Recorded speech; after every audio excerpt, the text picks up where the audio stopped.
Mahirap na mga mare kapag rabies talaga yung kalaban, kailangan magpa-inject ka at kailangan tapusin mo. Madaling araw pa lang yan mga mare, bumiyahe na kami papuntang Tarlac Provincial Hospital. Ito yung last dose ni Kuya Butchie, which is third dose. Pero bukod nga din pala dito mga mare, ino-observe pa namin nakakalmot ng pusa sa kanya kung mamamatay. Kapag namatay kasi yung pusa, kailangan namin ipaalam agad. Kapag nga kasi ganon, kailangan niya talaga magpa-inject ng last dose pa. At ito na nga, nakarating kami ng 5:46 AM dito sa Tarlac Provincial Hospital. Kanina, habang nasa biyahe kami, nakatulog ulit dito yung mga bata at si daddy nga ay nakapila na doon para nga kumuha na ng number. At ako nga dito, tamang chill lang, nagkakape, nakikinig din ng FM at napakaganda talaga ng mga sounds.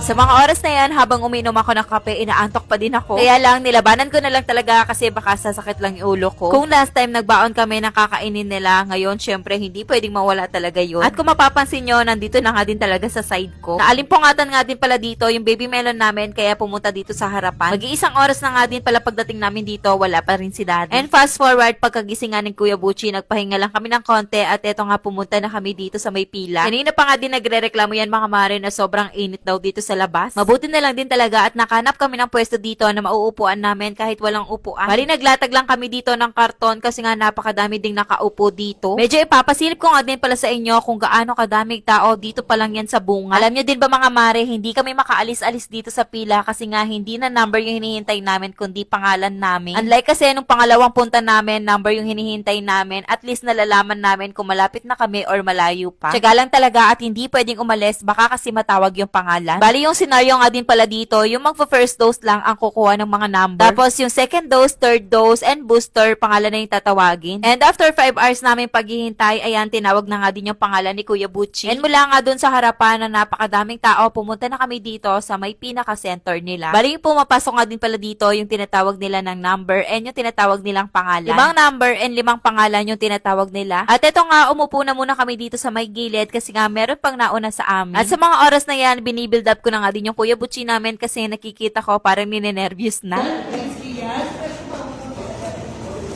Bali, pinapapasok nga din pala nila dito ay 3 kaagad. Tapos mga mare, mabilisang explain lang din kasi nga napakadami ding tao sa labas na naghihintay pa. Yun nga, in-explain sa amin kung mamamatay daw yung nakakagat or nakakalmot, kailangang ipaalam ka agad. Kasi down na.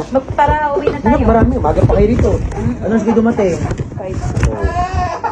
Kabila.